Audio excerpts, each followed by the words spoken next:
হ্যাঁ আপনার number save করে নিন। তুমি কয়টা মাছ নিয়ে যাও? একটা না, একটা নিলেও তোমার গাড়ি ভাড়া লাগবো, তোমার 10টা নিলেও কিন্তু গাড়ি ভাড়া একই যাবো, বুঝছো? গাড়ি ভাড়া কয়টা দিছাও? 30 টাকা ডেলিভারি চার্জ, তাই না? এই দেখেন, এই যে ছোটো কাস্টমার আমার, তো ওরা 1 পিস মাছ চাইছে, 1 পিসই মাছই আমি দিছি। হ্যাঁ, তো দেখেন এই যে, তো ডেলিভারি চার্জ দিলে তো আমি 1 পিস না, আমি যদি অর্ধেক দেওয়া সম্ভব হয় অর্ধেকও দিয়ে দাম।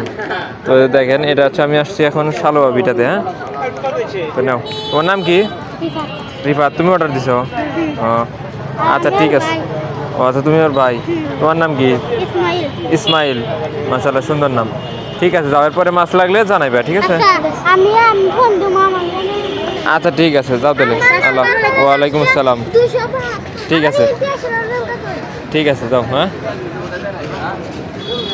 তো এই যে মাছ 1 পিস চাইছে, ঠিক আছে, তো 1 পিসই মাছ দিয়ে গেলাম আমি।